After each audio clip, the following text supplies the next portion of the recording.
Welcome, Tangello, to OPN. Thank you for taking your evening and spending it with us. We really appreciate it. I know I caught some of your stream at the press conference, so I know you've been dashing around. So I really appreciate you taking the time out. Yes, very much so. Thanks for having me. Okay, so the way we work these things is Sue's going to facilitate and she's going to roll your links in as we have the conversation, and we'll just do a little bit of back and forth. You can speak to whatever it is you want to. I have just a couple of generic questions, but we can go off on any tangent that you would like to. So why don't you introduce yourself, tell us a little bit about your background and any contact info you want to give out, and how did you come to participate in the Occupy movement? And for those of you who don't know, Tangello is in the Occupy Nashville area, and he was one of the founding members there. And you all know that Occupy Nashville was one of my favorite small occupies. They were so well organized and so well operated that I think it was a good model, and Tangello played a big part in that. So let us know where you came from and how you came to join up. Well, my name is Matthew, better known as Tangello on Twitter. That's at Tangello, Tangell0. I first heard of Occupy. I think a lot of people heard about Occupy, which was the infamous Tony Baloney pepper spray incident that happened in New York. As soon as I had seen that and heard of other occupations that were popping up throughout the country, first thing that I did was hop online and start searching for something in my area. I was living in a town called Murfreesboro at the time, which is right outside of the Nashville area. And so through Facebook, I had connected with some people that were starting Occupy Nashville. So I didn't have a vehicle at the time, so it was really hard for me to get transportation to and from a lot of the actions down there. So what I initially did was I started a Facebook page for Occupy Murfreesboro, which was, like I said, it's a suburb of Nashville, about 45 minutes outside of Nashville. Started organizing some people there, set a time for the first GA there, the meet and greet, and for our first GA we had about 60 to 70 people that showed up. From there, the first thing that I really wanted to set up was a network of people that were in Murfreesboro that were wanting to connect with Nashville. So what we did was we started an Occu-Ride system for people that lived in the suburbs that didn't have vehicles to get to and from Murfreesboro and Nashville. Now, during this time, I was working full-time at a cell phone retailer, huge corporate cell phone retailer nonetheless. And so it was really hard for me to work full-time and be able to go to a lot of these actions that were happening. So nonetheless, after about a month of back and forth, I had decided that I was actually going to start occupying and sleeping overnight. So for about, I'd say probably about 2 or 3 weeks of that, I actually worked and lived in a tent in Nashville. And I would catch a ride to and from, back and forth, because I worked in Murfreesboro. So I'd go from Nashville to Murfreesboro, and I'd come back at night and occupy, camp out, help with GAs and all that stuff. And so nonetheless, the time came where my face was on camera for the first time with mainstream media. Of course, one of my bosses saw it because I had just gotten off work, actually, and was wearing my work clothes as I was on the news. So they kind of had some issues with that, the fact that I was representing their corporation and protesting corporate greed. So they, after some words, I decided that it's probably not best for me. They basically, what they did was they gave me an ultimatum, which was either to quit putting myself out there with this Occupy thing or quit working for them. So I pretty much at that point made the decision to go ahead and occupy full time. So I left my job. I had some money saved up. I was starting to get in with the social media team there in Nashville, and I liked a lot of the stuff that they were doing. I don't know if you guys are familiar with Jason, but he was one of our original streamers. He's a real good friend of mine. JSO Nashville, just one N. between Jason and Nashville on Twitter if you guys want to look him up. But he kind of got me into the whole streaming realm. And the whole streaming realm was really interesting to me to see how big of a part that played into this movement, how instantaneous things went viral because of live stream and Ustream. So that really interested me. I've always had a thing for journalism. I've always had a thing for writing and for blogging, and I've always had a dream to actually be a reporter. So it was right up my alley. So I really decided to get involved with that and join the working group and started streaming for them originally on Occupy Nashville's live stream channel, and then decided that I just wanted to set up my own Ustream and kind of do things my own separate way and travel a little bit. So that's what I've been doing here as of lately, and I tell you, it's been amazing every day. It's very liberating. It's hard at times financially, because I don't work. I rely completely on donations through my WePay that I have set up. That keeps me running, and through generosity of Occupy Nashville GA or any other GA that I may be at to ask for help with reimbursing things such as the hotspot that I use for streaming and any other monthly bills that I do incur doing what I do. So, but nonetheless, although it is hard, it's also very liberating and very it's a great feeling just to have that freedom to do and travel as I please. So, yep. So just a brief question: because you're such an adept streamer, you have good quality and consistency, and your reportage is excellent. I think we all enjoy that. Did you pick up those skill sets, like the technical skill sets, by working with the media team there, or did you bring some to the table previously? I think that I've always been good. I was in sales for years, so I've always been good talking to people, and I've always been good just kind of rambling and filling in blank space. I think there's awkward times in lots of situations where something just needs to be said. So I've always kind of had that skill set, but Occupy Nashville social media team and live stream teams really taught me how to adapt that into reporting. And so definitely it was a little bit of both. I definitely learned a lot from them, and I also feel that I brought some to the table as well. But I definitely owe a lot of it to Occupy Nashville. And you touched on the fact that you blog. Are you currently running a live blog? Are you still blogging while you're streaming? I am. There's a lot of projects that I have working on simultaneously, so it's really hard because a lot of stuff I do behind the scenes as well. Just last night I was here at Chicago's main headquarters helping them. They're actually losing. They had 2 rooms and they're losing a room and compacting everything to one now. And so we had we're trying to get out of there by tomorrow because that's, we don't have to pay for another month's rent. So, I was really busy doing that. And then, I was here till 2 a.m. and then decided to go flyering and put up like 100 flyers last night. I do a lot of, that's what's frustrating is, being behind the camera so much, you don't really get to participate as much as you might like. So I try to do that as much as I can. And that kind of takes away from some of the other projects that I'm trying to do. But I do blog. My blog is occupynashvillenews.blogspot.com. We've got a little wonky connection.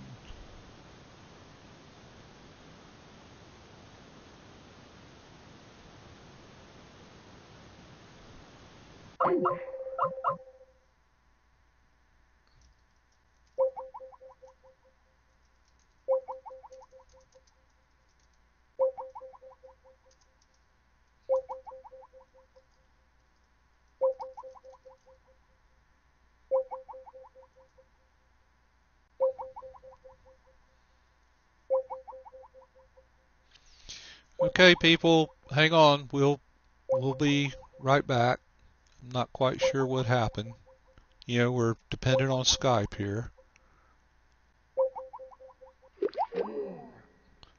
That was the sigh of.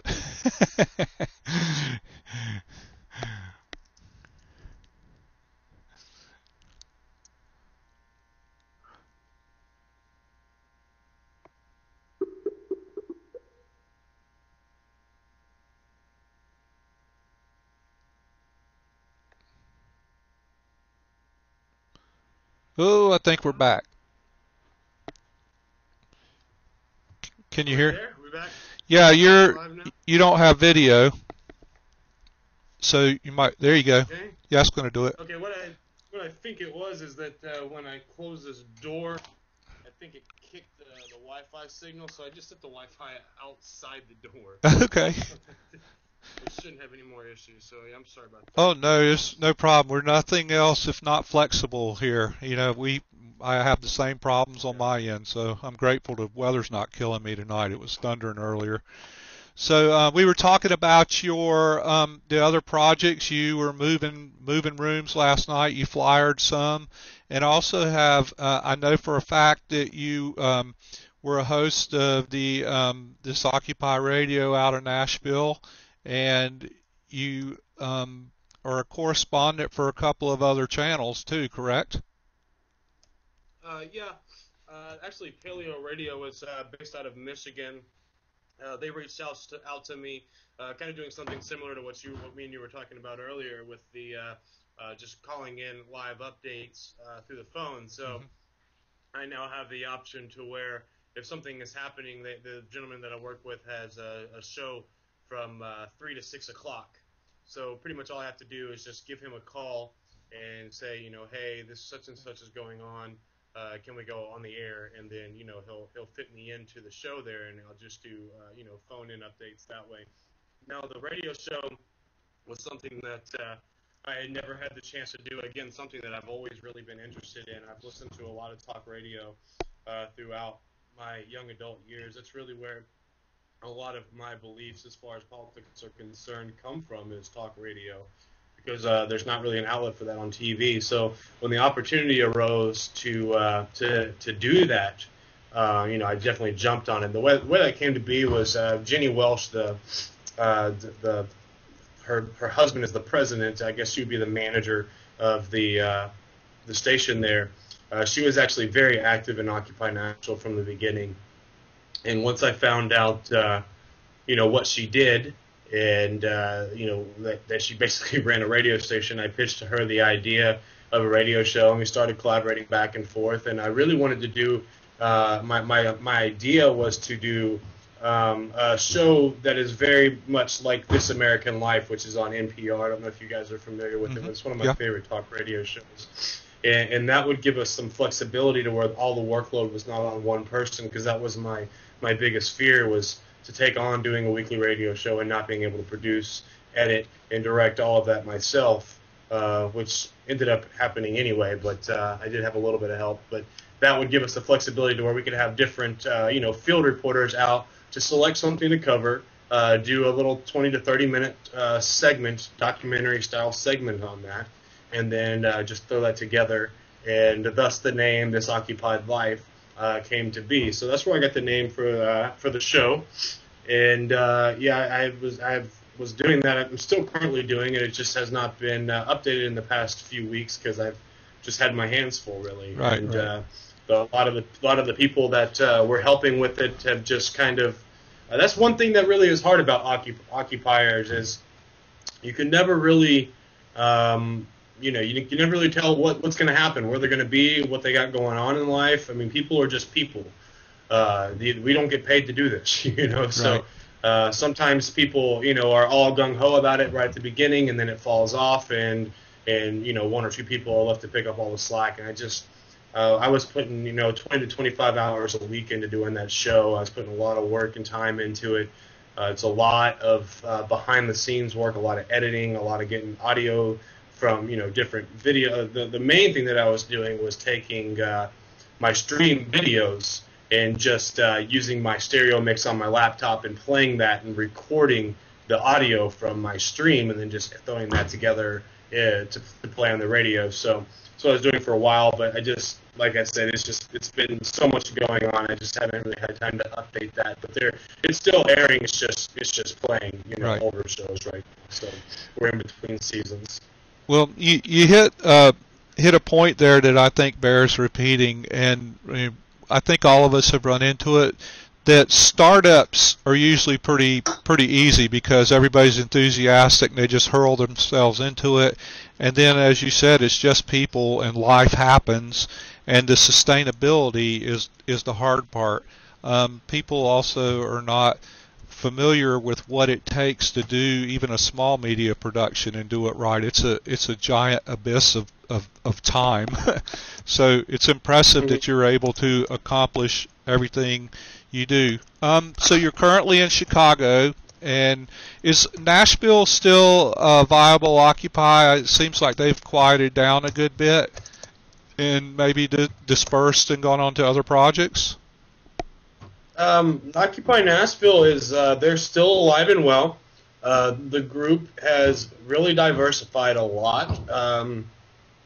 We have a bunch of different splinter groups that have basically are doing different campaigns now as we've moved into phase 2. So we do still have a very strong home foreclosure campaign. We have we have Occupy Vanderbilt that's right there in Nashville. It started out now. We have a lot of occupiers that are very active in that because a lot of our occupiers were actually students, and some of which were from Vanderbilt. Let's see what else.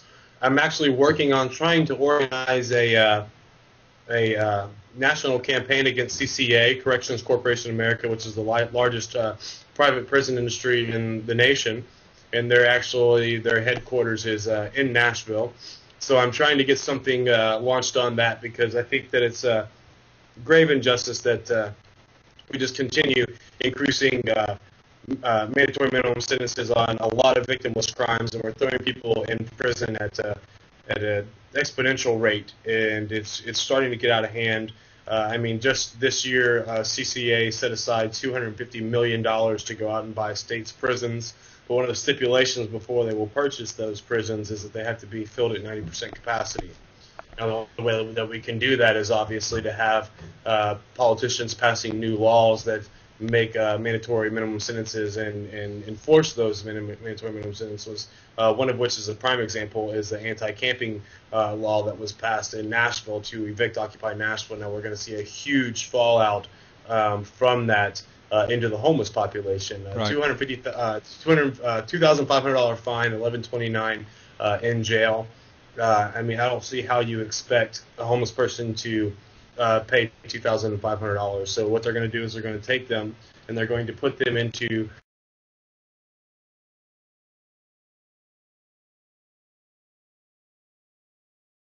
So you're continuing to talk about the CCA a little bit and the project you're doing for that?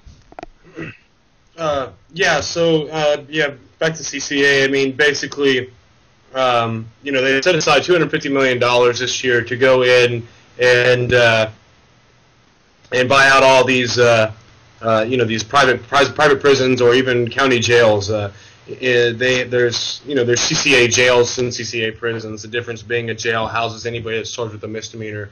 Prison houses anybody that's charged with a felony that does over a 2-year sentence.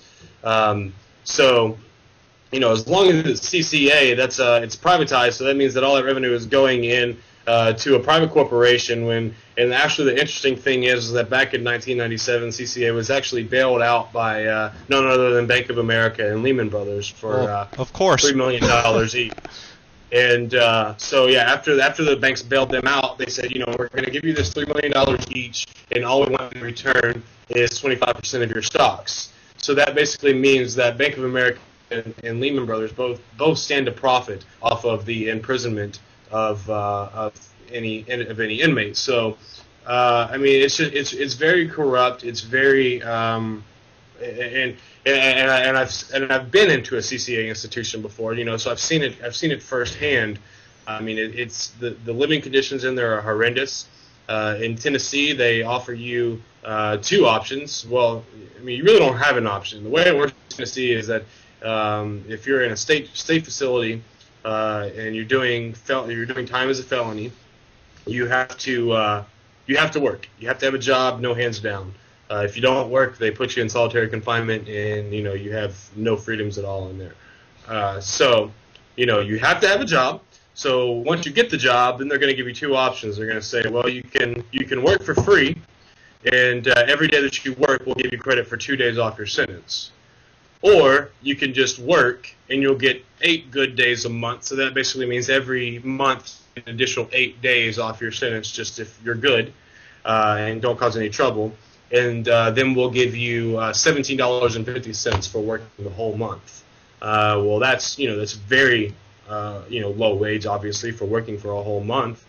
And on the commissary system there's such a huge markup. I mean, something such as a ramen noodle, which you can go out to the store right now and spend $1.50 for a case. We've lost you again. Yeah, we're dropping. We haven't lost.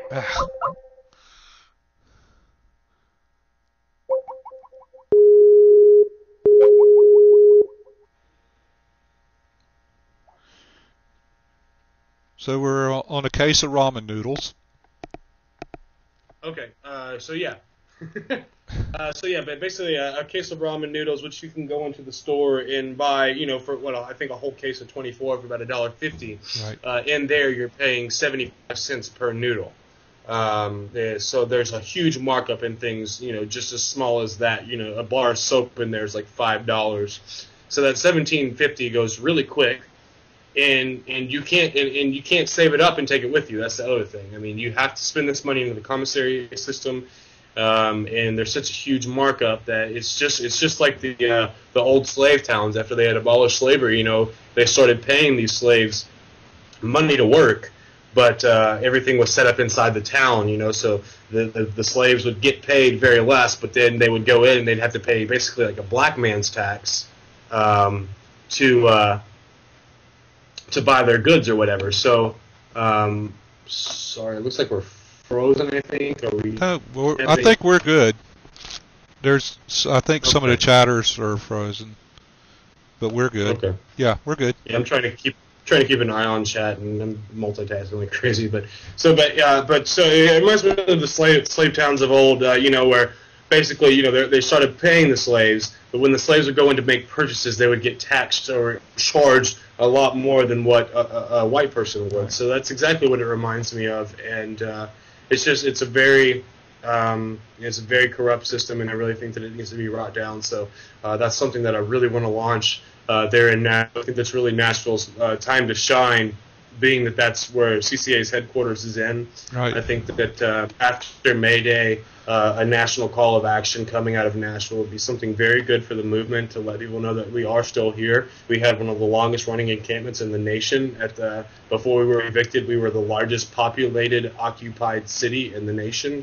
Mm-hmm. So I mean, Occupy Nashville has done a lot of things. I've got a lot of good footage of them. Yep. A lot of good actions that they have done, and and none of that has anything to do with me. I mean, that's all those guys. That's a lot of people say, I get a lot of negative responses from some people, saying, well, the streamers get all the credit and they get all the followers, and they're like the rock stars of Occupy or whatever. And I really try to be very careful not to come off that way. And I think sometimes my personality, I'm very outgoing and I just like to have a good time. So it may come across that way, but I owe everything, to them, because without them, there would be nothing for me to cover. I would not be, being able to live out my dream to be a citizen journalist and to be a reporter if they were not doing what they were doing. So I'm really proud of them.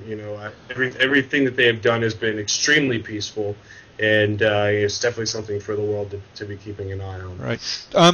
Did you guys have a post-eviction plan? Because your transition from an encampment to being a diverse organization with multiple projects and multiple points of entry was pretty impressive.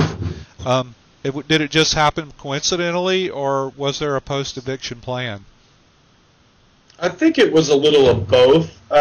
And the whole eviction process was so stressful, because it was hung up in legislation for months, because basically for those of you who don't know and haven't been keeping up with Nashville, they in October, I mean, it was the 28th and 29th, the General Services, which is the overseer of the plaza that we were staying on, which is Legislative Plaza. It's right across the street from the Capitol building. Basically the owners of the park wanted to enforce a new curfew rule for the plaza, which basically means that between the hours of 10 p.m. and 6 a.m. nobody was allowed on the plaza. Well, it was very interesting because TPAC, Tennessee Performing Arts Center, is right across the street, and they had a show let out that night at 11 o'clock. So between 11 and 11:45, there's hundreds of people walking through that plaza, and not a cop once says anything to them. And, there's actually some footage of, back then I'm going around with the camera and asking people if they realize that they're breaking the law by walking through the park, and that they're subject to arrest and fine.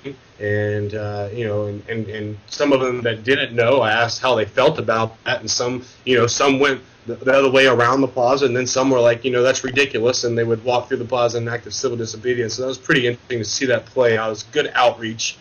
But anyway, so they moved in that night at about 2 in the morning, came in with 150 Tennessee Highway Patrol officers, arrested 29 the first night, 26 the second night. We may have those numbers flipped, I'm not sure, but it was 55 altogether. And arrested all these people on this new curfew rule. Well, it was Tom Nelson was the judge, the night magistrate judge in court that night. And as they brought all these arrestees into night court, basically the judge told him the first night, well, I don't understand, what you're trying to charge these people with. You guys can't just set up a new rule in the middle of a protest. I think you should let these guys go. From the second night, they decided to try it again, and it was the same judge. They went back to the same ordeal, and basically he laid it down that night and said, this is unconstitutional. You have no grounds to arrest these people. You have no, you have no right to set up new guidelines for area during the middle of an active protest. So that really pretty much messed up their whole plan. From there, the ACLU picked up the case. We have a lawsuit against Governor Bill Haslam, and as well as Tennessee Highway Patrol that's still in legislation, or still in the process right now. I'm trying to get that resolved. And so basically, as legislation came back into session, they had to try and figure out another way to kick us out. So Eric Watson from the Republican Party proposed a bill that was called 2635, I believe. I may have the numbers wrong, but it's basically known as the anti-Occupy bill. And what it did is it made any camping on state property in the state of Tennessee that is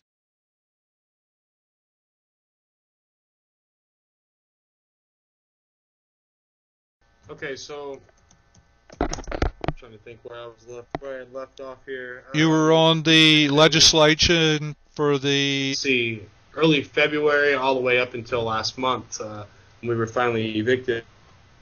So we had a lot of time to prepare. We knew it was coming. Now there was a lot of people that didn't really want to focus too much on it early on. So we were still doing a lot of other actions and focusing on other things as well.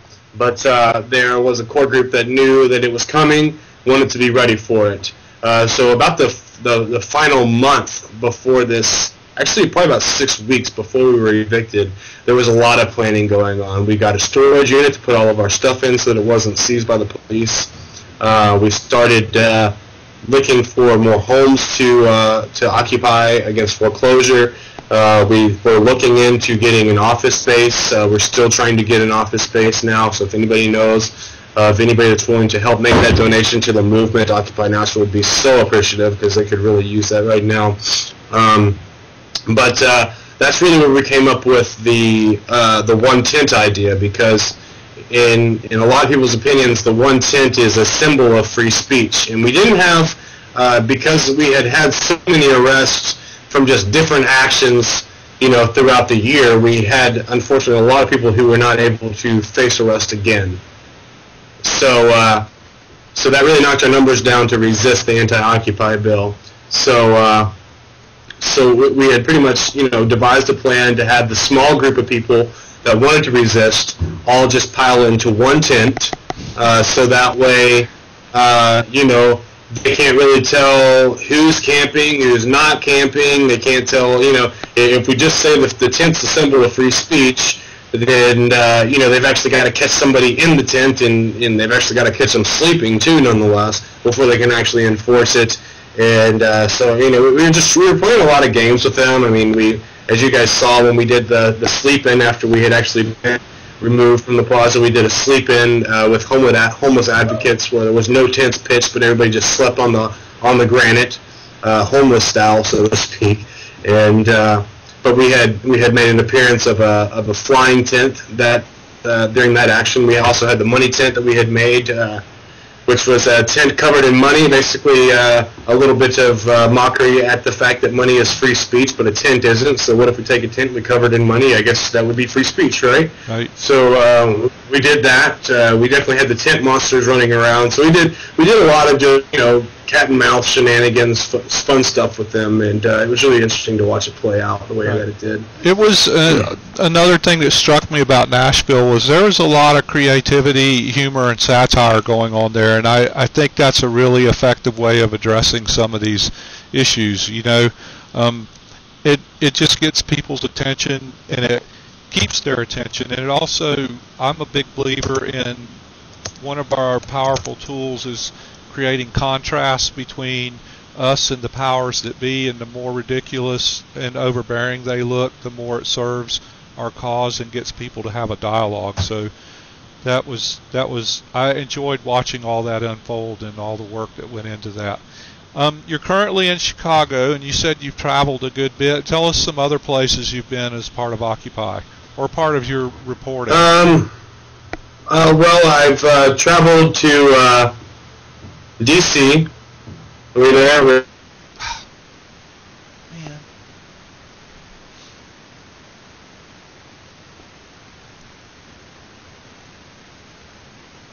I'm here. Can you guys hear me? Can you...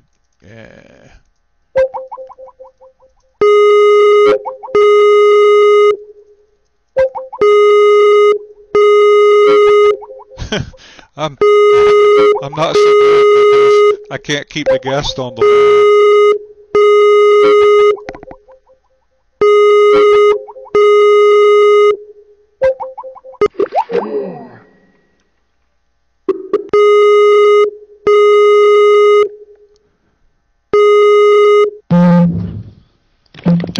I think Skype is just giving us fits tonight.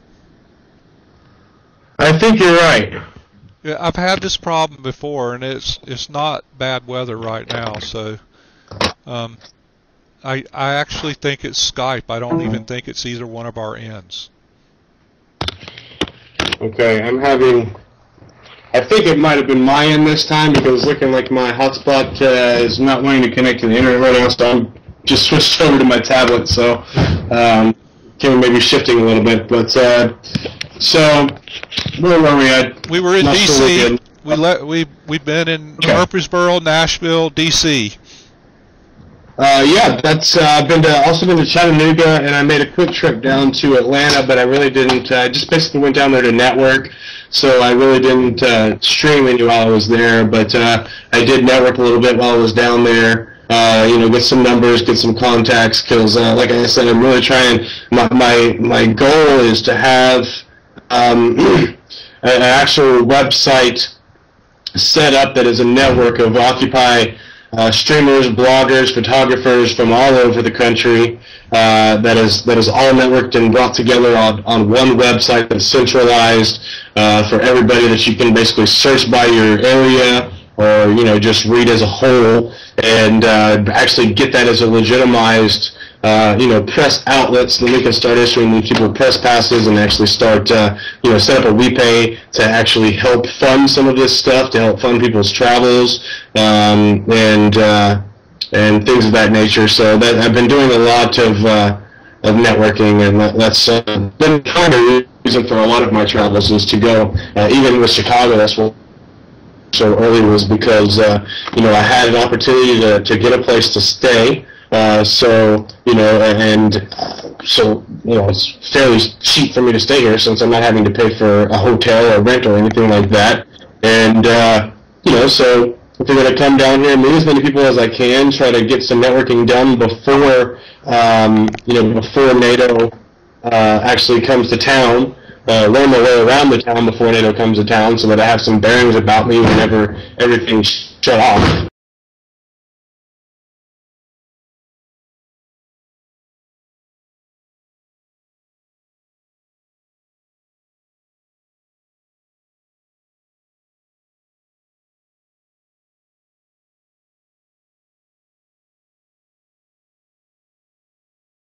He's coming back on. Man, all your fans are like, but we don't see Tangello. We don't see Tangello. They see enough of me. They don't care. So you're going to be in Chicago, in and around G8. I mean, not G8, but NATO, because G8 went to Camp David, so they didn't have to face the music. So yeah, I'll be here up until NATO. Well, I'm actually going to be I have to have a return trip to Nashville. I'm actually leaving after May Day to go back into town to Nashville.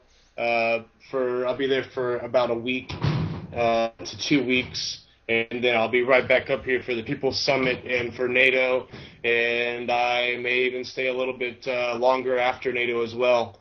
I really like this area a lot. So a lot of it really depends on where Occupy Nashville is headed. That's kind of why I'm wanting to go back, because I think that I know that they put a lot of planning into their May Day action that's coming up. So I'm kind of torn because I have the opportunity to be in Chicago for May Day, and that's obviously where May Day originated from. But at the same time, I kind of want to be home around my family there, right. Being Occupy Nashville, being my family, to see what they pull off there as well. But there's a great streamer who's been taken over from me. If you guys are on Twitter, it's @KrishnaIsLove. It's her Twitter handle. She does a great job, and I'm really proud of her for stepping in and filling the gap for me while I'm out of town, and allowing me to be able to travel like this. Because that's one thing that's really hard is when you're the primary streamer for an occupation, it's really hard to be peeled away for that, and especially if you want to be able to travel. You definitely have to have somebody that's willing to step up to the plate and fill in the gap. So you guys can cover them at it's livestream.com/Occupy Nashville 2011 is the channel that she uses, and like I said, her Twitter handle is @KrishnaIsLove. But so the plan is to go back there and see what May Day does with bringing in the spring and the nice weather. They should have a good turnout. And we'll see how that turns out, and see what everybody's really planning on doing, and hopefully things start to amp back up again. We'll get more people out in the streets marching. I mean, just because we aren't seeing these people doing actions every single day like we used to be doing doesn't mean that they've gone anywhere. There's just a lot of stuff is being planned behind the scenes. And so there's a lot going on online. There's a lot going on through emails and things like that. So.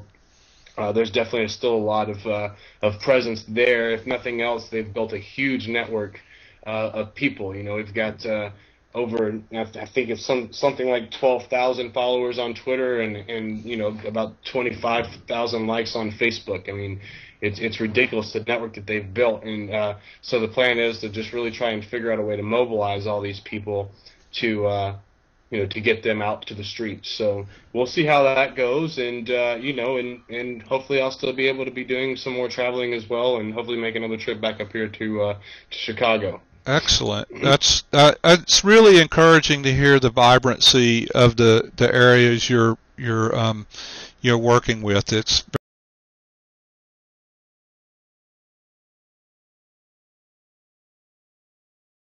all right. Now I'm back. Now you're back.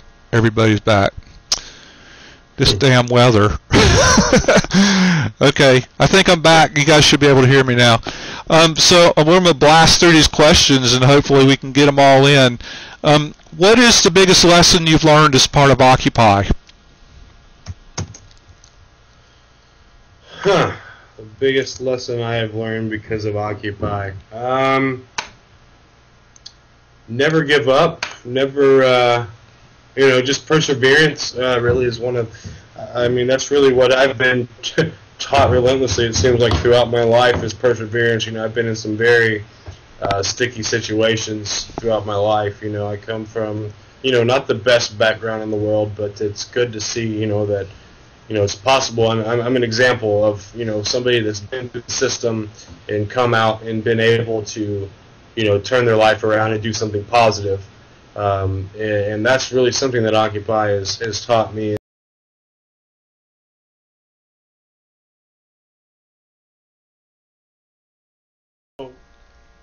Yeah, pretty much as I was saying, I mean, yeah, perseverance is definitely a lesson I've learned.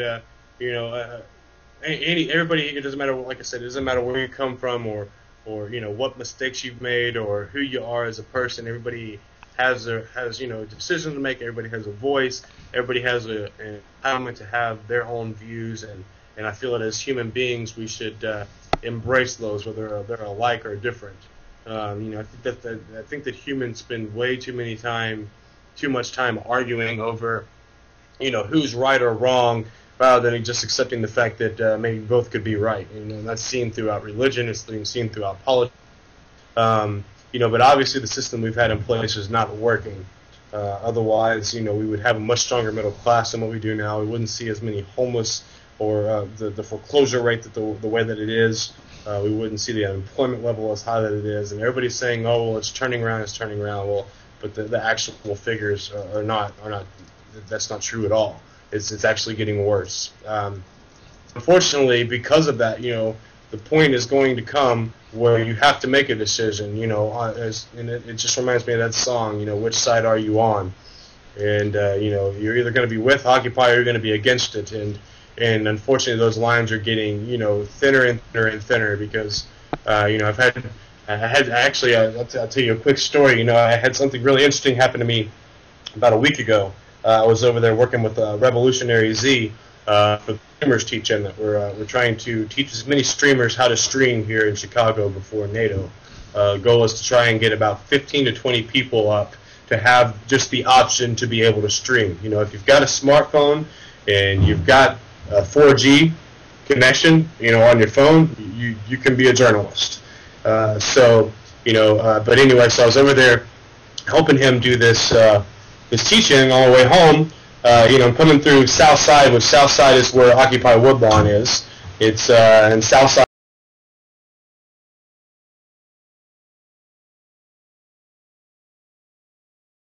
So, the lines are getting thinner and thinner and thinner here. And, so I'm over on the South Side, leaving Woodlawn. That is the highest crime area in the whole Chicago area, which that brings me to another thing. I mean, Chicago is just so segregated. It's ridiculous here.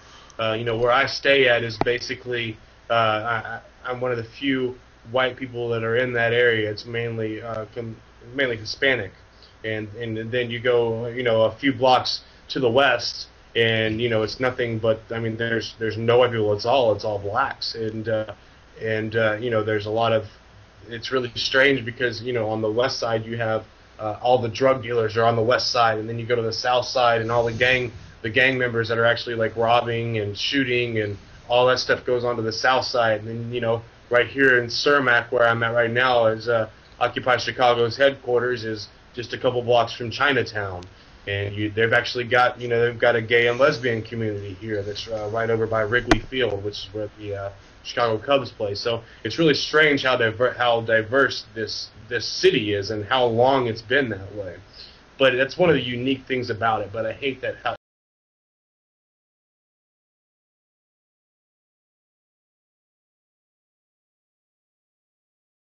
So let's see. Let's try to get back on the story of the South Side and the Chicago segregation and all that. Okay. Let me see where I had left off. Okay. So yeah, segregated town. This story was starting because, like I said, the lines are getting thinner and thinner. People are going to have to make a decision at one point. So I'm on the south side of Chicago. Just get done with this streamers meeting. It's probably about 7:30, so the sun's just now starting to go down. South side is about, Woodlawn is about 4 to 5 blocks away from the Cottage Grove Green Line stop, which is a train stop which will take you back into the loop to get back home. So I'm leaving from Woodlawn. I'm walking down. Like I said, it's only 4 or 5 blocks. And, you know, I've got all my gear with me. I've got my headphones in, got my little toboggan, my little beanie on, just trying to walk to the train. And I see an undercover cop passing, you know, coming straight towards me. But I'm on the side of the street as him. And so I hear him stop and turn around. And so I'm like, okay, well, great. He's going to mess with me because I'm white and I'm in an all-black neighborhood. And, you know, he's probably going to think I'm over here trying to buy drugs or something. Who knows? So, you know, so he immediately pulls up right next to me and starts questioning me and asking me, you know, first question he asked is if I was a student, because UIC is about a mile away from that area of town. So there are a few, you know, students that are, I guess, that are over there. But, you know, I told him that I wasn't a student. I was just straightforward with him. I said, you know, I'm an independent journalist. I'm here covering, you know, this Occupy protest that's been going on over here. I just was over here for a meeting that they were having, and I'm just trying to get back to the train. And so then he says, well, you're in a bad neighborhood. I don't know if you're aware of that or not. He said, but there was just, you know, 2 shootings in the past 2 hours. And, you know, a white guy like you is a prime suspect for a victim, or not prime suspect, but a prime target in this area. So he's, you know, get in the car and I'll give you a ride. Well, people that know me know that I'm not ever going to get in the back of a cop car just for the heck of it. So I was very weary to get in the car and talk to this guy, but he was very persistent and was very kind with his persistence and just said, you know, look, I don't want you to get robbed. You've obviously got some equipment on you. I don't want you to you know, to get robbed. And just get in the car and I'll give you a ride. Outside of, there's like a line, like this invisible line where it's finally, everything's just fine. There's no crime, apparently. So I'm like, okay. So I get in the car with this guy, and we start engaging each other in conversation. And so he's asking me, you know, where I'm from, and you know, where I went to school, and all these questions. And so, and then I started asking him questions, and we ended up getting onto the subject of Occupy. And you know, I say, you know, I basically agree with, you know, pretty much everything that they believe in wholeheartedly. You know, there are some things, obviously, that I disagree with, you know, some of that being the violence. Now, people that have followed me for a long time knew that I used to be a very frontline style journalist. I used to be in cop spaces when I was in D.C. I was cussing at them. I was yelling at them. I was saying mean things to them. And I got a lot of negative feedback from that. And the reason that happens is simple, because you're seeing this police brutality all over the internet, all over the streams, and then when it's happening before your eyes, it's almost like it's surreal and unbelievable. So your first instinct is to lash back and to start saying mean things and hurtful things, and so, you know, I got a lot of negative feedback from it, like I said, so I, you know, took the critique for what it was, and I made proper adjustments. Yeah, so I try my hardest not to do that anymore. I try to remain professional at all times, even in the event of police brutality. And what I've learned to do as of late is just find the one officer, because there's always one, who is not participating. And because there's always one or two that are just kind of standing there acting like they're not seeing anything. Mm-hmm. And you read their name badge and you call out their name, because people like that, to be identified by a name that connects you with them. You just say, you know, look, man, stop turning your face. Turn and look what your fellow officers are doing. Do you really believe that that's the best way to resolve this conflict? We are trying to be peaceful. You know, please, I'll help calm this side down. You help calm that side down. And try to make that connection with them. And so I was explaining this to this undercover cop, that whole, you know, mentality that I would like to see between these protests, that I wish that there was de-escalation on the police side of these engagements as well as the Occupy side, because there are a lot of, you know, disengagements, people that are trained in de-escalation in the Occupy movement. So we get into this, and then we start talking about Mayor Rahm, and that was where I hit the gold mine, because as soon as I brought up Mayor Rahm in Chicago, now granted I do not know a whole lot about this guy, but what I've learned I don't like. He's very well funded by the corporations. He is the 1%.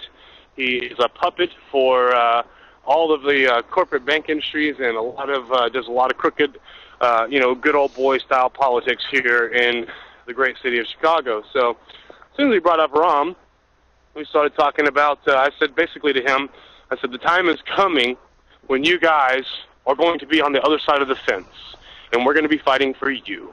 I said, especially here in Chicago. I said, look, every other government or city-funded, program has been cut. They're shutting down city-funded clinic, a county-funded clinic, excuse me.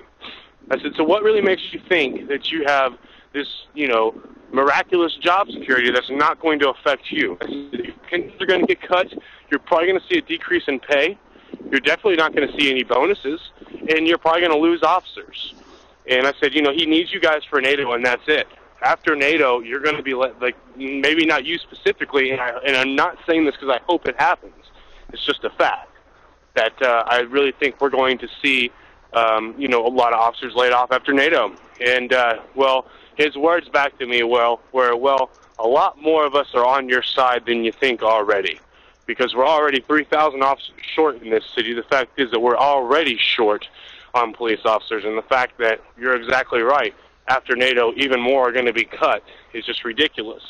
And this is all at the hands of a man who's, basically just throwing all this money in his pockets from these corporations that just to do their bidding, and he's using you guys as his pawns. So there was a really good connection there, and it was a really awkward situation to be in the back of an undercover car, because nobody wants to get out of an undercover car because it just makes you look bad. It looks like you're telling them something, if another occupier or anal had seen me, I'd probably be in a very bad situation. But I promise I wasn't stitching anybody out. I was just trying to get them on our side, guys, and get out of the hood. But so yeah, it was a really good thing that happened, and so a lot more of these officers are on our side than we think, and I really think that it's a touchy subject here.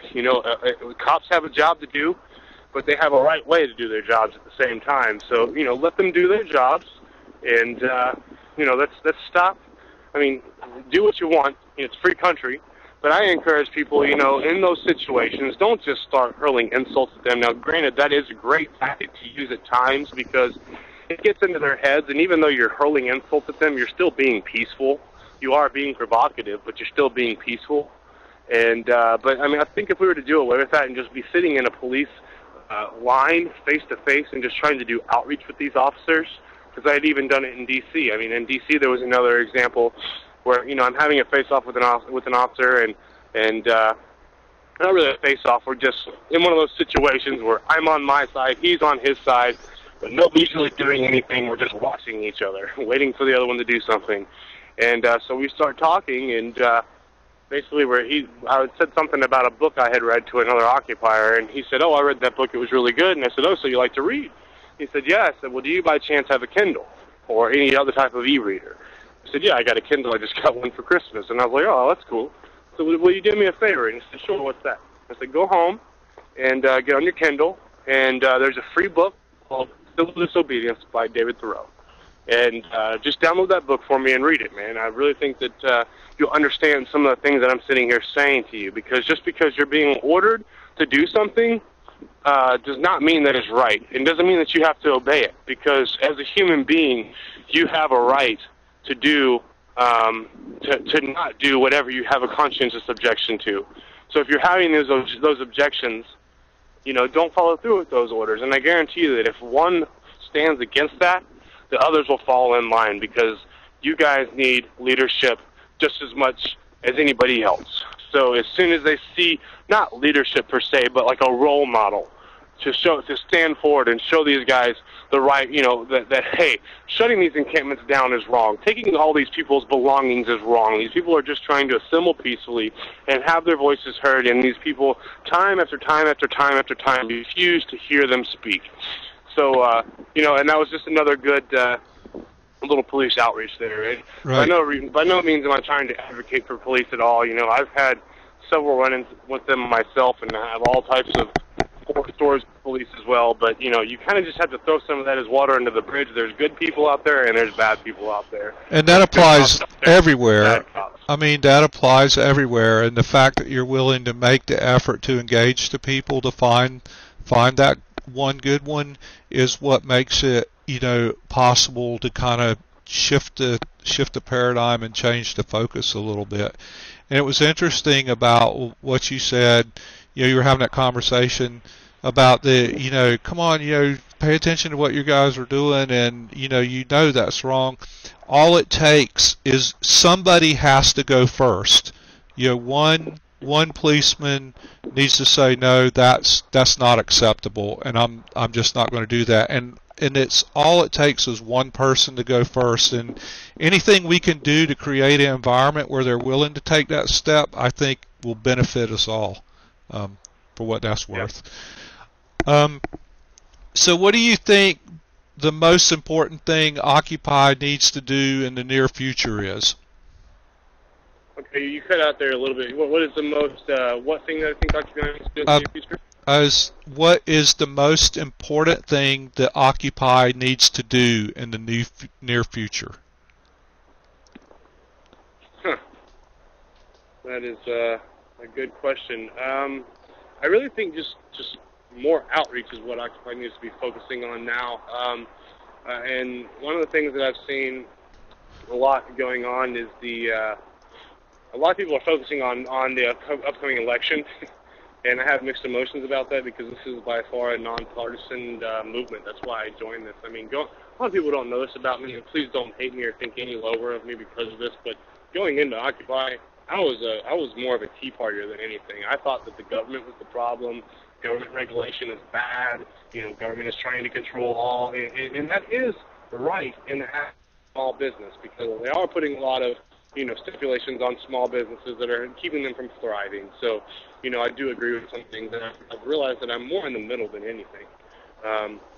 But I mean, a lot of this focus that's been put on the election and on all these politics is necessary, but at the same time, Occupy, I don't think should ever take a stance on endorsing one candidate or selecting our own candidates or anything like that. But that's a really big argument right there that we could dive into. I mean, a lot of people say we need to infiltrate the system that's already there and try to reform it. A lot of people say we need to abolish the system completely and rebuild it.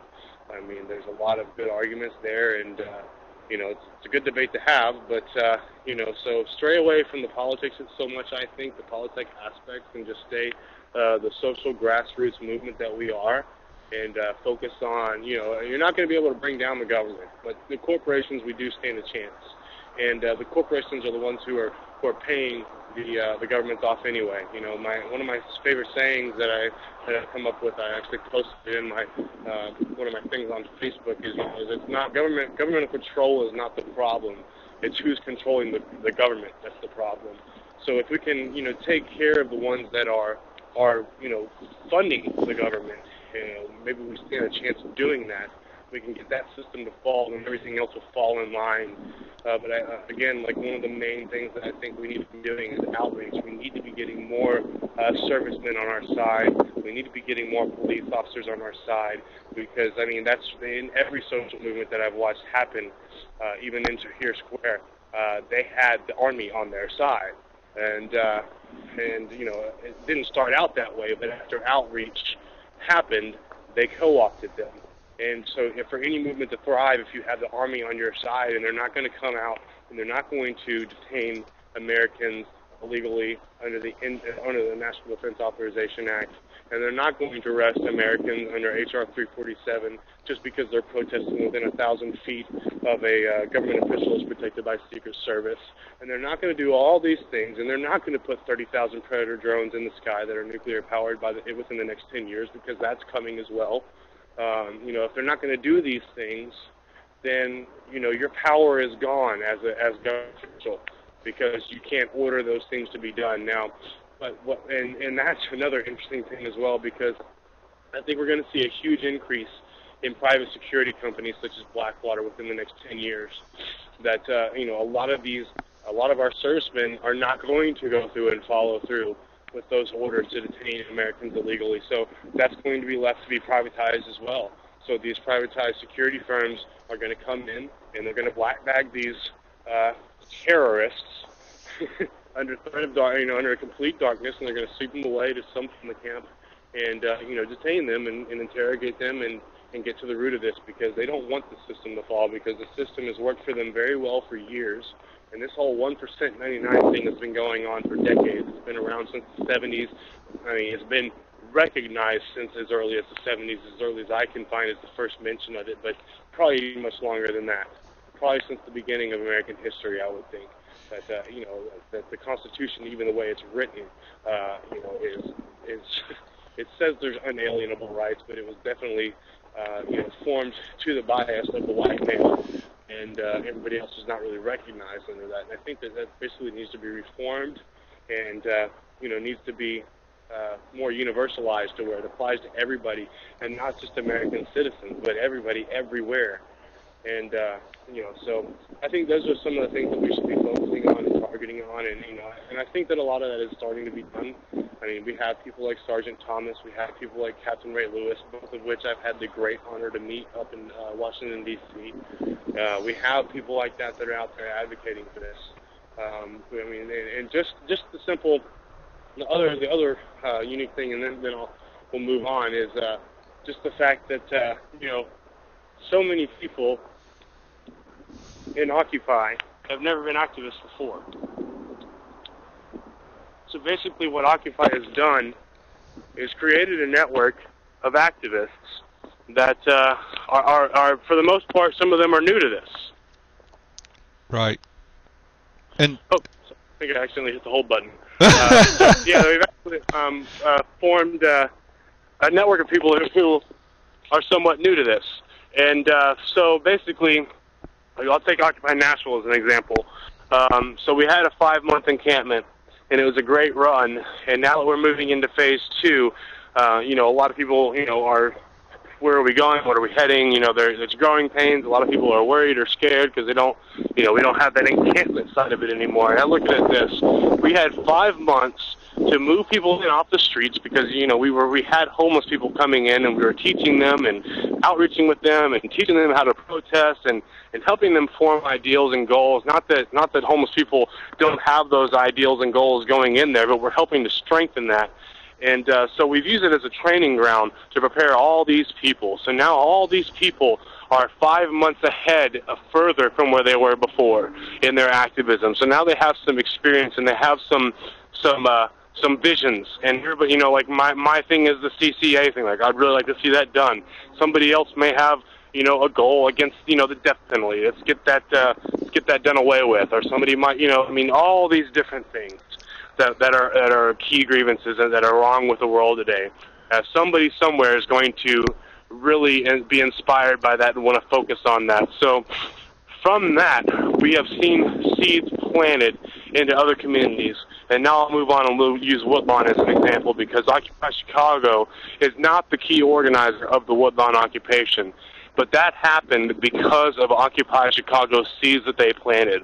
Throughout the winter, all the outreach that they did, and even as far as last year, all that outreach that they did, and people seeing this movement grow and thrive and realizing, hey, just because I'm told to do something, if it's wrong, that doesn't mean that I need to do that.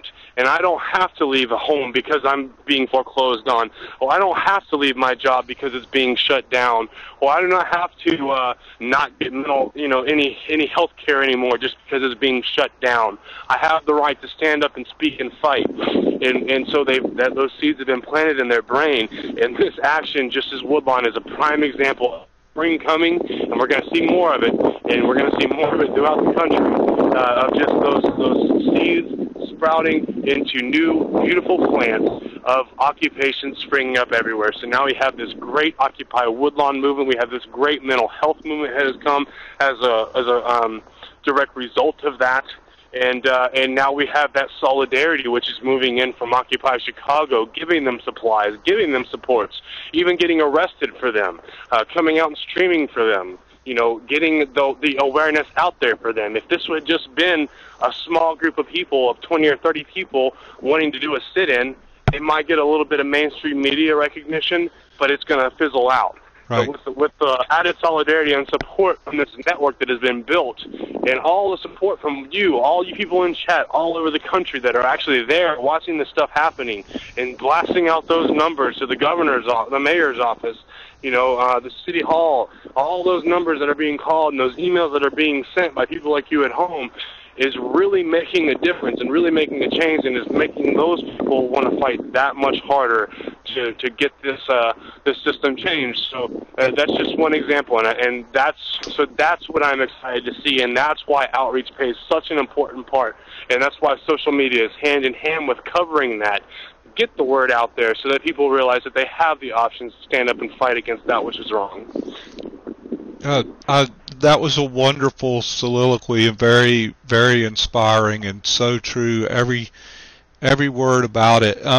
We have to remember that our power lies in the collective effort of seemingly disparate groups. We may not have the same cause at hand, but anything that has to do with social justice and economic justice and environmental justice, all those are compatible, and we can share resources, and we can share skills, and we can share time and energy in that, and make those connections and help each other out. We don't need to subscribe to the particular thing. We do need to subscribe to support, I think. And that was a wonderful way of stating it, Matt, and a beautiful observation. So I know you have a ton of stuff to do, and you've been very patient with our technical issues tonight, and we're grateful, and thank you for being willing to come back on and do the audio only. Do you have anything else you'd like to add to the crowd that's listening? No, just thank you guys for, like I said, keeping me to be able to do what I do. And I'll just throw a few more of my networks out there. If you guys want to follow me on Twitter, it's at Tangello, Tangell0. I'm working on getting a website up. It'll be ONN.TV. That should be up fairly soon. Of course, my stream is ustream.tv/channel/Tangello, Tangello. I'm also Tangello on YouTube, but I believe that one's spelled really weird. I think it's Tang3LLO because everything else was taken. I don't know why people try to impersonate me online so much. It's a sure sign of success. I don't know, but maybe somebody just thought the name was cool and wanted to use it. But needless to say, I couldn't get it before it was used. But and if you'd like to help me continue doing what I do, like I said, I do live entirely off donations. That's how I travel. That's how I pay for my bills. That's how I upgrade my equipment. That's how I pay for food. That's how I survive. So if you'd like to help make a donation to continue to help me continue doing what I do, you can do that at wepay.com/donations/Tangello, Tangelllo, and that's all that information is in my bio. Okay. Right there on Twitter. And I don't know if you can see the stream, but we're posting it as you talk, so we're getting all your links up there. And I want to encourage all our viewers and other people that may be watching this on other channels. We really strive to try to support all our guests in any way we can. So I encourage you guys to do that, whether you can make a donation, send a text, send an email, give them some support and let them know we appreciate the work we're doing. Matt, thank you so much for spending your evening with us. I hope you have a great May Day. Be safe and be strong and keep in touch. And I want to pass on, everybody is just saying thank you, and there's all kinds of hugs and high fives and everything. So your interview was well received, and we really appreciate it. Thank you for coming in on such a busy time. And I'm going to go ahead, I'm walking back downstairs now. I'm going to hop on the computer, so if any of you guys have questions that you want to ask me directly, I'll just go ahead and I'll hop in the chat for a little bit. So if you guys have any questions that you want to ask, I'll be in chat probably here in about a minute or two. So Okay, that'll be great. So do you guys hear that? If you have any questions for Matt, throw them up. He's going to read them off and answer them. And make sure if you guys are smokers or have any type of caffeine addiction or anything like that, make sure that you all go and take care of that before midnight tonight, because we're not going to school, we're not going to work tomorrow, we're not buying anything for Mayday. So make sure you buy that extra pack of cigarettes to get you through the day tomorrow, so that you don't buy any of that stuff. So you guys have a good Mayday out there, and thanks a lot to you again for having me on the show. Oh, sure. It was great. great. I look forward to doing it again sometime. While you're getting on the chat, I want to thank our production crew for all their good work, because OPN would not be possible without it. Sue's facilitated tonight. Uppity, Clearly, and Zena were all modding, and it's a big team effort. We try to do a lot of research. There's a lot of contacting. We want to bring people here who can educate and inform us. I could not do this without the whole production team. We work really hard on that. And you can tell by the logo, we have a couple of things coming up, and we have more programming tomorrow. We're going to be screencasting Organizer X. He's getting up and getting an 8 o'clock start. He will be live. We will be live with him.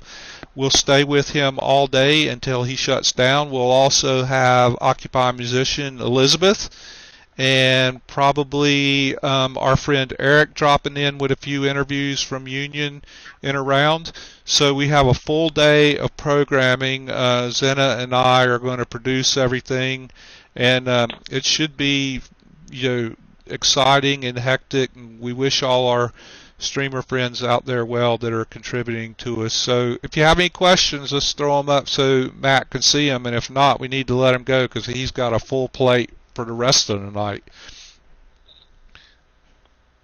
Da-da, da-da. Are you catching these, Matt? Do what? Are you catching these questions on the stream? Yeah, I'm sitting here in chat and trying to answer some of those questions right now. So okay. Well, we can pause the chat and you can speak to them as they come up if you want. Oh, okay, I got you. That's interesting.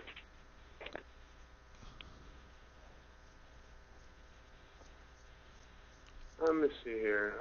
So Uppity says, do you have previous experience with photography or filmmaking or journalism before you started streaming?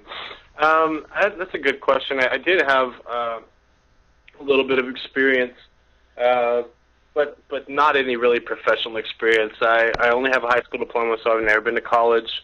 If I was going to go to college, I would study one of two things, one being music and the other being journalism.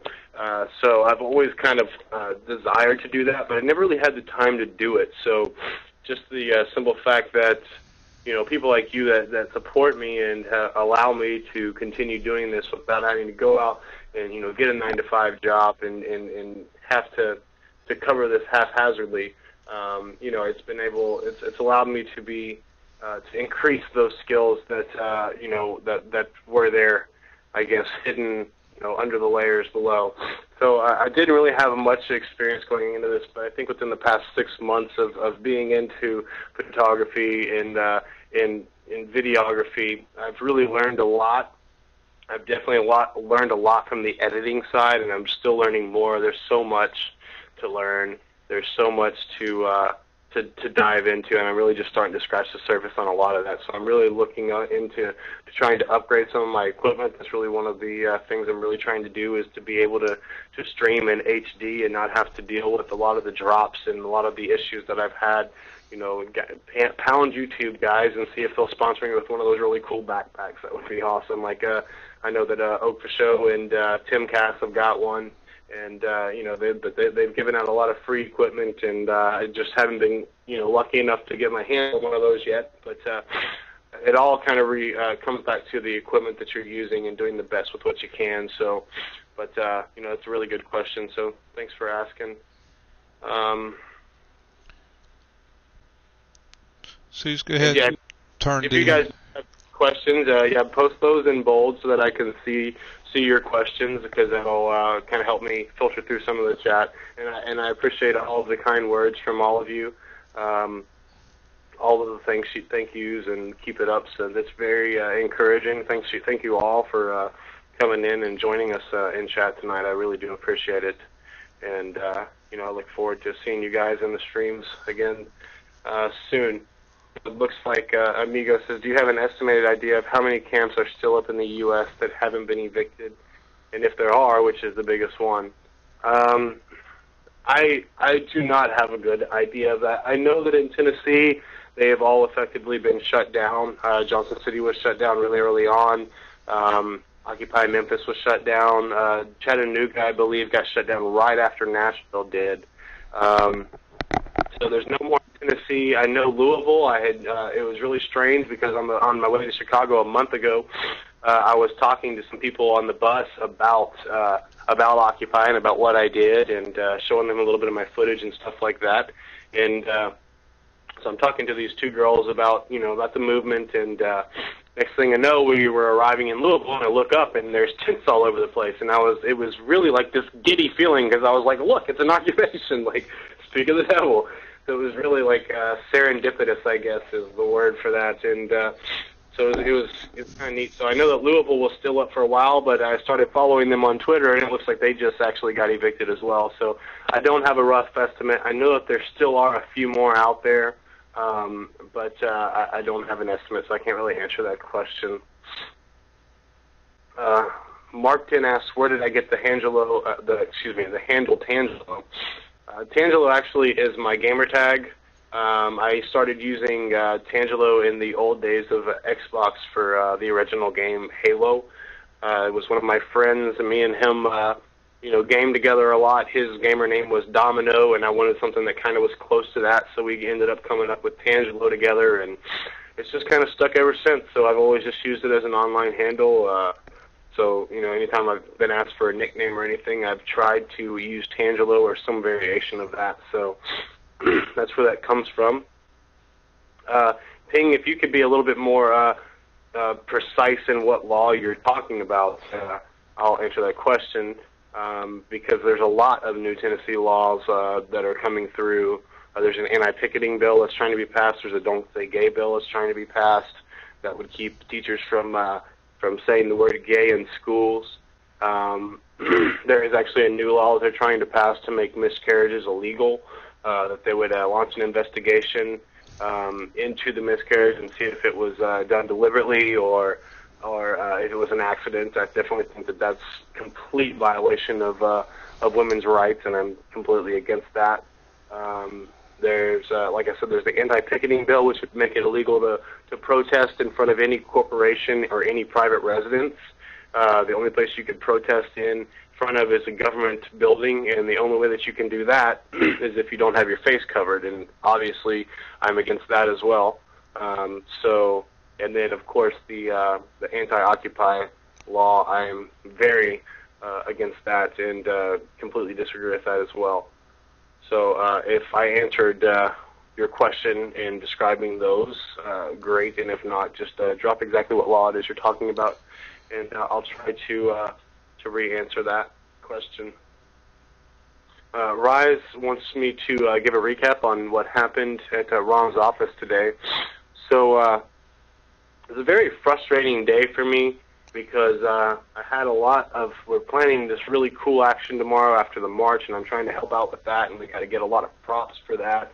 So, I was trying to get a lot of that done, and a lot of that fell onto my girlfriend Mandy to have to go and take care of all that stuff today while I was out streaming. But so as I finally got there, I take a second outside to get my tripod set up, and I'm sure some of you guys have seen the setup that I have, but it's a fairly large setup. It's a large tripod, and everything's mounted on the tripod, and so I had got everything set up outside, and I get upstairs, and right as I walk in, the first thing that's said to me is, you can't use a tripod, you can't put a tripod down. And I was like, okay, well, I'll just carry it. And so I broke the legs down, and I'm just holding the tripod.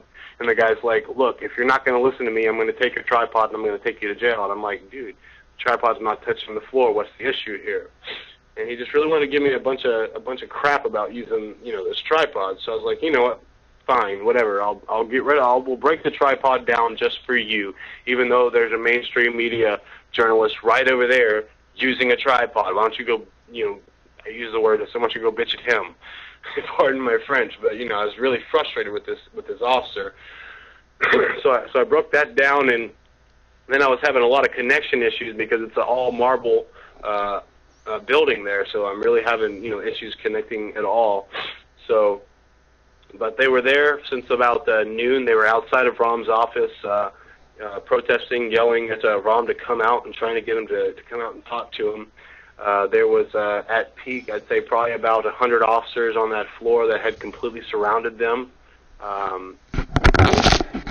It was a makeshift barricade, kind of like the little rope things that you see in the movie theaters that had been set up to keep everybody from, going past this line. If you went past the line, you were subject to detainment and arrest. And so they picketed inside this little free speech zone that they had set up, and it would not allow people to pass the threshold to try and contact Rom. And right after, at about 5 o'clock, they had done a press release, a press conference, with the mainstream media that was there. There was every outlet that I can think of was there. There's probably about six or seven mainstream media cameras in there filming. And so right after the press conference, as they said that we're going to move in, we're going to try to contact Rom, and they went past those barricades, and I actually got footage of them passing the barricades, but then my stream went down. And I was really frustrated because what I should have done is just immediately switched to hard video, recorded that for you guys, and then uploaded it to YouTube of those arrests.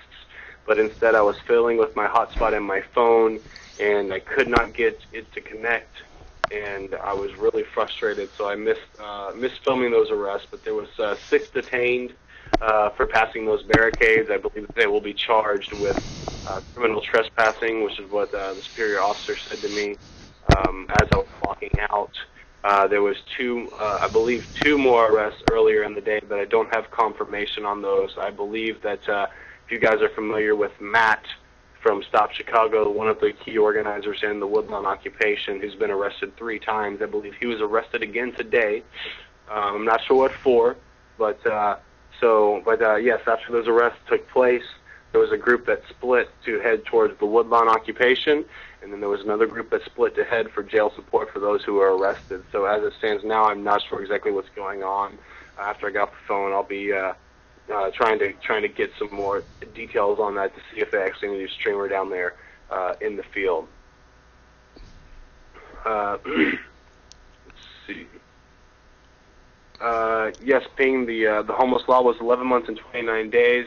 Up to, it's a Class A misdemeanor, and $2,500 fine. I think that just goes to speak again of how CCA works, and like I said, they want, Tennessee jails are having issues, some with overcrowded and some are undercrowded, so they're trying to make sure that they're all at maximum capacity so that they can build more jails, build more prisons, turn around, privatize them to make more money off of them, because when you privatize an industry, they don't have to privatize a jail or a prison. You don't have to meet all the regulations that you would if it was a government building.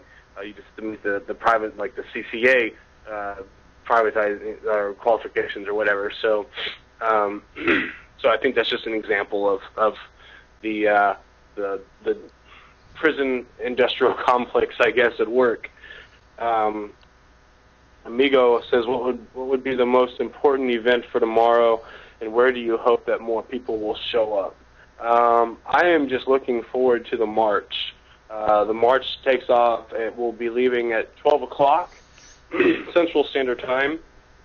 So make sure that you're in the stream, ustream.tv/channel/Tangello at noon tomorrow.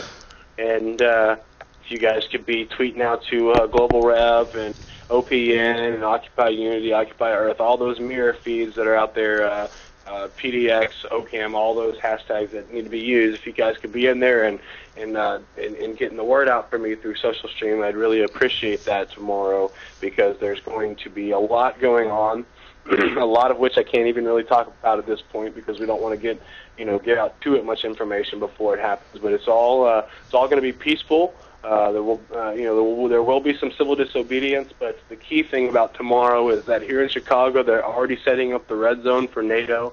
It's a rather large radius. We're going to be right inside that red zone tomorrow, marching through that. So we'll have our first interaction with what I call the stormtroopers. They're going to be in full riot gear. They'll be wearing masks. If you guys want to have an idea of how NATO is going to probably be turn out, if you guys go onto YouTube, look up the documentary Into the Fire. It's a 2-hour documentary. The whole film's there. It's not split into parts. It's just one video.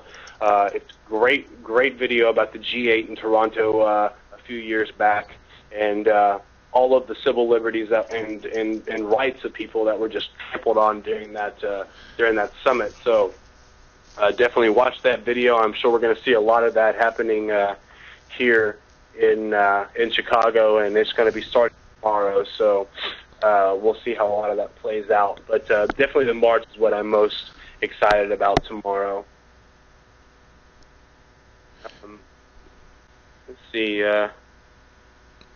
So I just threw up there, I actually think in Chicago is going to be a beta test site for NATO. I mean, tomorrow, like you said, they're going to roll out the big police and probably all their gear, and it's just going to be, I think we'll get a good sense of how they're going to respond during NATO tomorrow. Would you say that's accurate?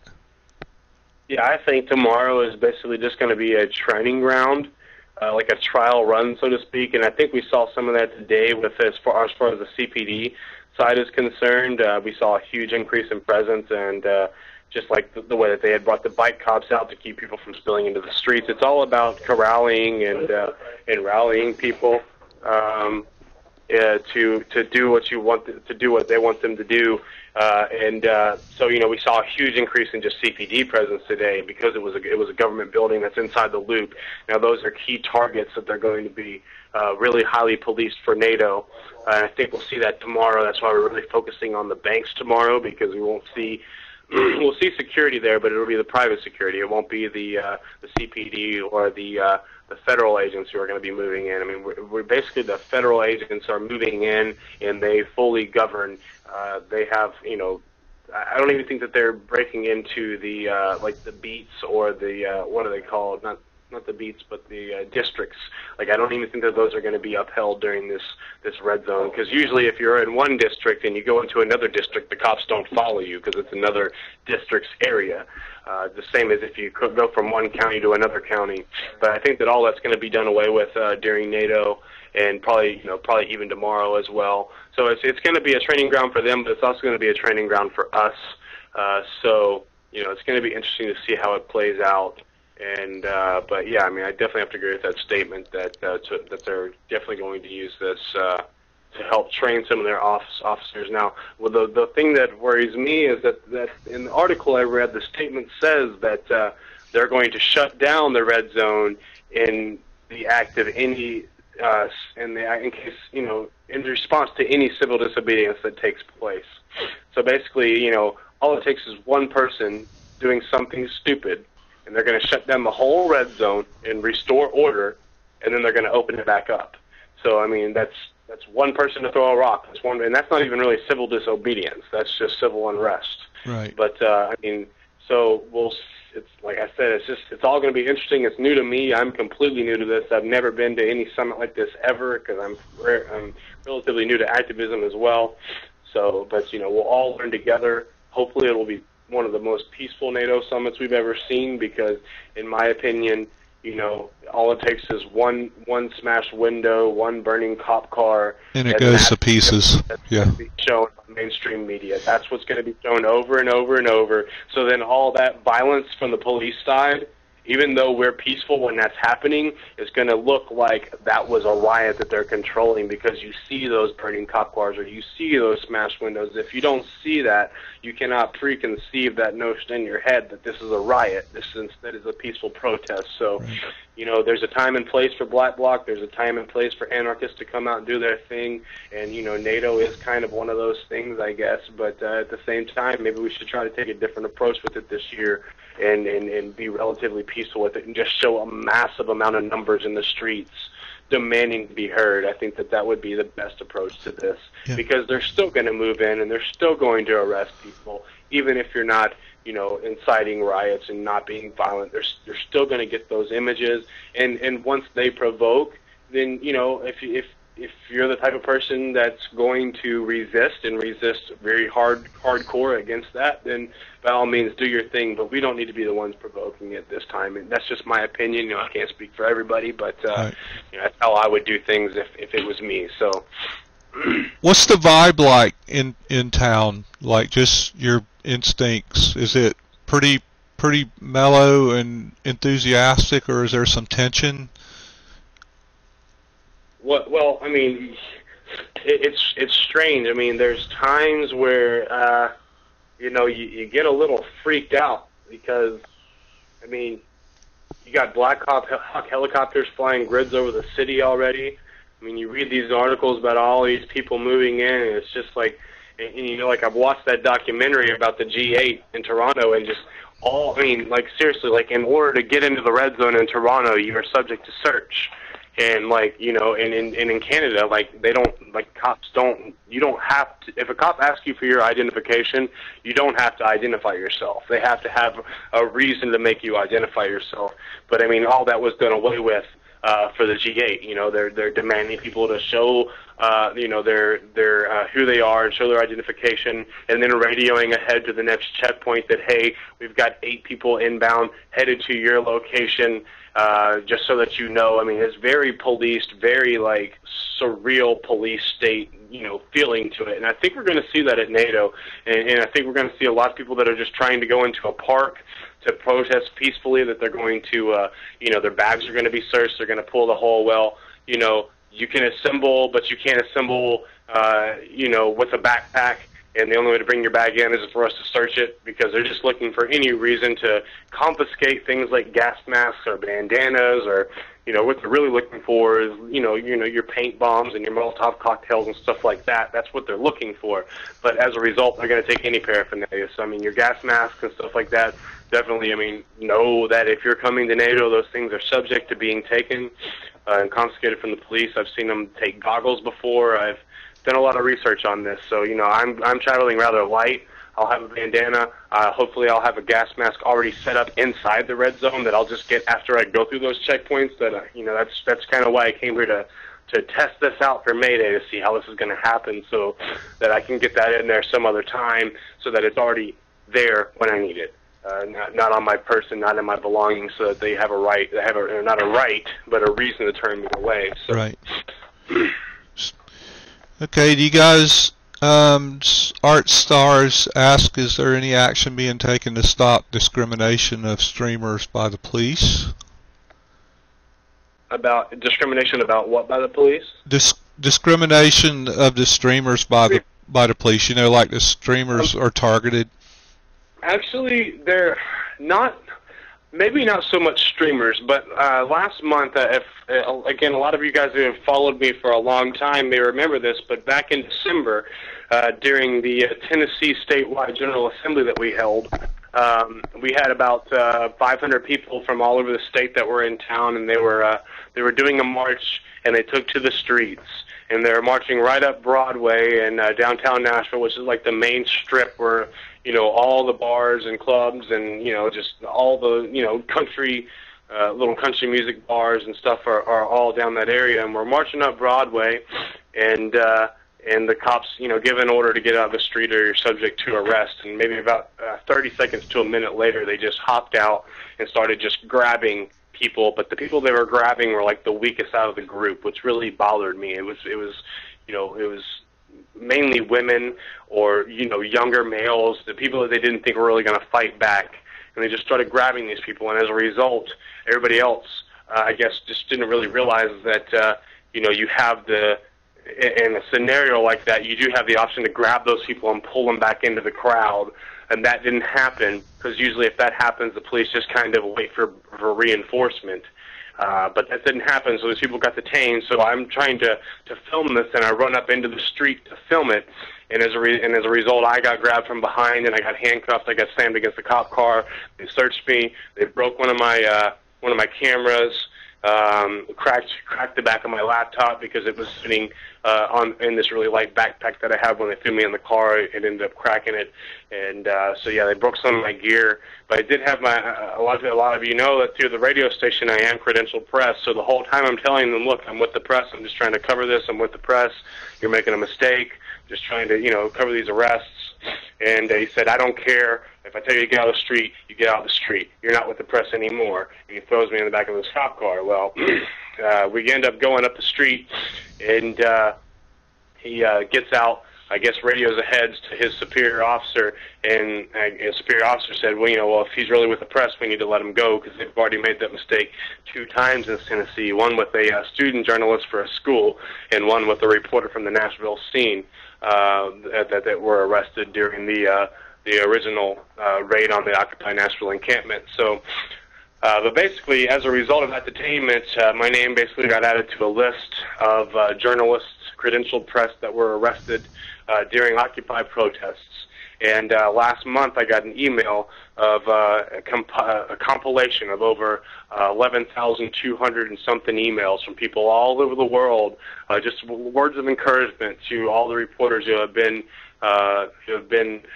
basically martyrs for the cause. Some of them have actually gotten a lot worse than what happened to me, and I was just kept from doing my job for 30 minutes. A lot of people have actually gone through the booking process, some of which have even had to make bond and sat in jail for a little bit of time. So, all these letters have gone out as encouragement to those people, and there's actually a petition that's going around that they're trying to pass along to people like me and just Jonathan Metter from the national scene. That is a big, I just used the word, a petition of all these signatures that the plan is for us to take that to City Hall, those petitions, and we as reporters to hand those over to City Hall and demand that something be done about that and that grievances be heard. So I know that something's being done about that, but from the citizen journalist aspect, not so much. But I do want to touch on one thing, and that's the fact that a journalist or press, as defined, is anybody who broadcasts or distributes news. So all it takes to be able to do that is a website. So a press pass can be made by yourself as an individual. Now, granted, mine is through a radio station, which makes it a little bit more verifiable, or maybe a little bit more recognized than just a website or a blog or something like that. But those are recognized as media outlets. So, but that's not really going to give you any free pass to a police line. Even your mainstream media are denied access through police lines a lot of times. So that's why the whole citizen journalism thing is so important, because they're already in there before those police lines are set up. So a lot of times you see they're the only ones that are getting that footage from inside, because everything else is sealed off. So, but anyway, I really would like to see a movement done with that, because all these people who are citizen journalists are actually press. So you cannot suppress those people, because, if you're filming, you're documenting, and you have marked yourself as a press, even if it's just a full-made press pass, they do not have the right to discriminate against you and keep you from doing your job. So, know your rights. If you're wanting to be a citizen journalist, do research on this stuff. There's you can make a very simple layout through any type of image editor. If you're really into streaming and you're wanting help with that, I can either help you myself or pass it along to one of my other friends who's really good with graphic design and stuff, and we can get those stuff made for you guys. Again, that's why I'm trying to work on this network, so I can start distributing those all out to where it's one one big website that's powered by, Ustream and Livestream, and have that actually on the press pass as well, so that, it adds some validity, because cops, some of them know about, Livestream and Ustream. So if you've got that logo on you, just something that simple, it adds to your reason to be there. It's all about looking as professional as possible and making it look like, hey, I'm supposed to be here. You're the one that's out of place. Let me do my job, because that's all I'm here trying to do. So I know I've kind of gone off on a rant here, but that's kind of where it was a good rant. I like hearing about the press passes and everything. I feel like the more people that can be out there putting up the more film and the more YouTubes and the blogging and everything, the more lights we shine into dark spaces, the better off all of us are going to be, because they've controlled the messaging for so long that if we take that back from them, we win, period. Because reasonable people are not going to tolerate that. So we have to get this information out and these images and these words out to Aunt Ethel in Kansas City, and she can think for herself, and she's going to realize this is not right, and then she's going to join us. So that's what it's all about in my mind. So I appreciate all the work you're doing to help seed that and facilitate it. So are there any more questions? Yeah, there's actually a really good question here that I do want to take real quick. It's okay. by Amigo9 says, do you know anything about the journalists trying to cover real stories and very important people marching for peace being killed in Mexico? If you do, what do you think about that? Well, I don't know a whole lot, Amigo, but like I said earlier, Tangello is my gamer tag. I used to be a huge gamer, and as a result of that, I've made friends, throughout the whole entire world, and a couple of my very close friends through Xbox Live that I would seriously talk to these people on a daily basis through Xbox Live chat live in Juarez, Mexico, or El Paso, Texas, which they're right on the border from each other, and that's where a lot of drugs are being smuggled into the U.S., and there's a lot of crazy stuff going on down there, for about the past 2 years. And the citizens down there are really getting fed up with that. I mean, the cartels basically have the police paid off. The police are so crooked down there, if you get pulled over and you got drugs on you, you could probably pay like 50 pesos and they'll let you go and just take your drugs and put you on your way. Or if you get pulled over for being drunk, you just, you pay the toll basically, and they let you go. They turn a blind eye. That's how the police are down there. And so as a result of that, they moved in the army to help police some of these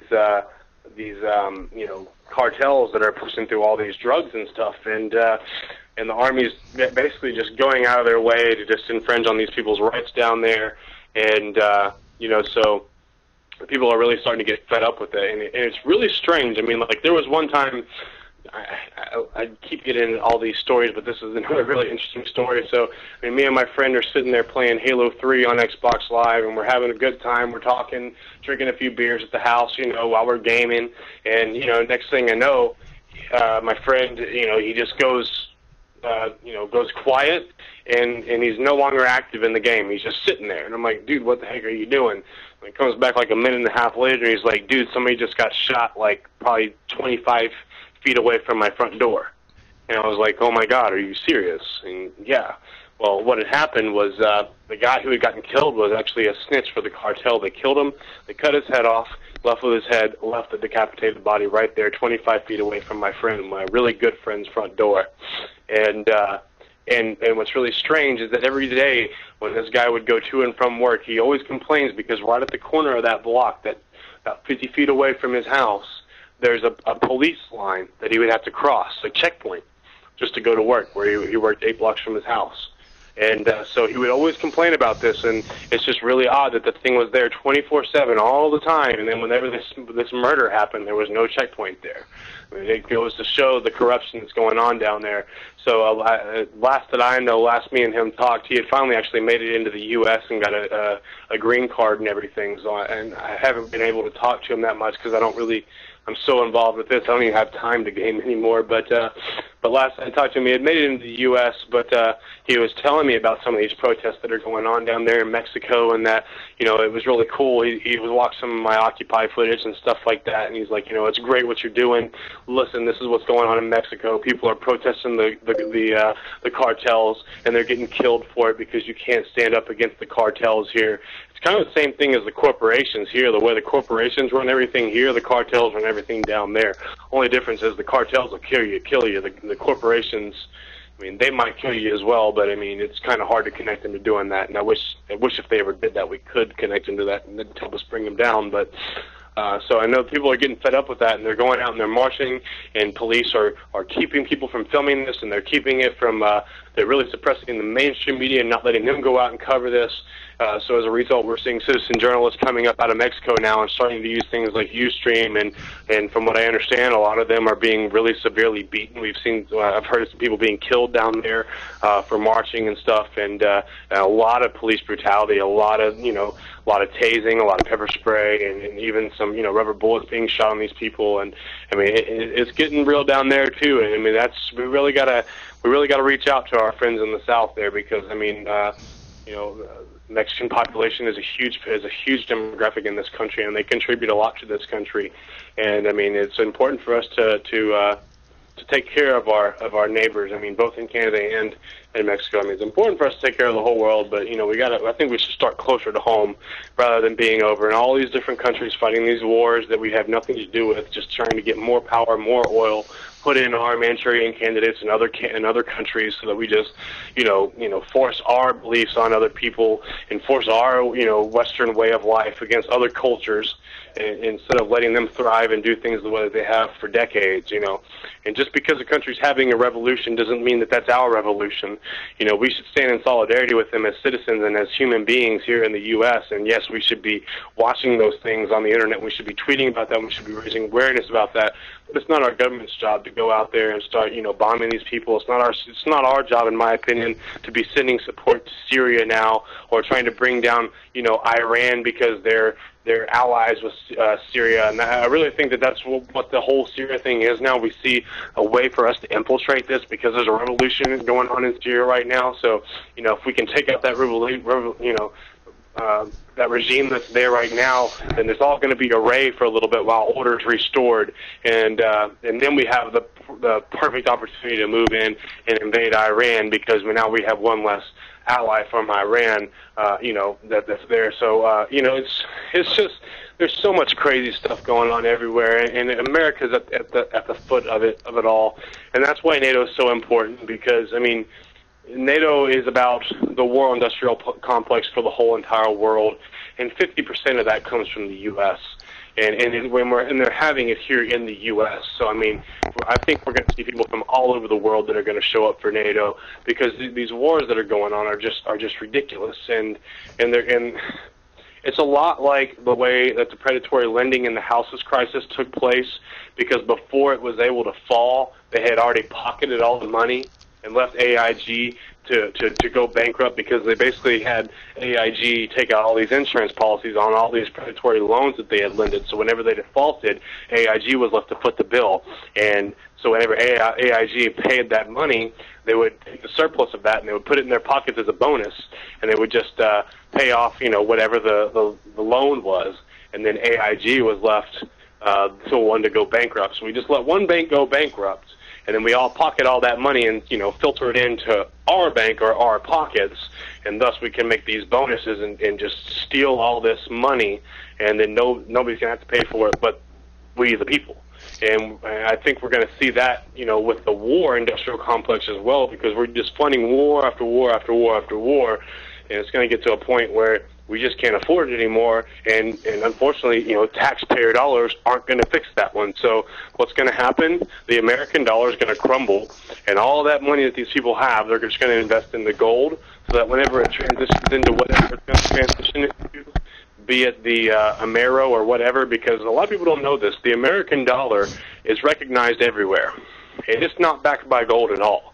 So that means that American dollar, even though our economy is so weak, is still recognized over in China. So if we're just printing off money like Hitler did right after World War II, that means that money is becoming worth less and less and less and less and less. But gold is going to be worth more and more and more and more and more. So all those billions of dollars, yeah, gold's really expensive right now, but if they were to invest all that, whenever it crumbles, all that stuff's going to double again. So then you just invest into whatever has the strongest economy, be it in China or wherever, and you transfer that money into that, and then you just turn it into whatever new form of money comes out after that, which will probably, in my opinion, be the Amero, which is the American Union, just like the European Union, which would be United States, Canada, and Mexico. So, again, I'm getting off on rants here, but you may call me a conspiracy theorist or whatever, but this stuff is real, people. I'm not bullshitting you. It's real stuff that's going on, and so I think that's the next phase that we're seeing with this world industrial complex, is they're just figuring out a way to pocket all this money so that they can turn around and stand even higher profits off of it once everything goes to shit. So, yep. Well, actually, I think we're gonna wrap it up after that one, Matt, because that just, you baked my noodle on that. But it was a good thread connection you made, like you tying all the points together. So we're going to let you get to getting ready for tomorrow. And, do you ever sleep?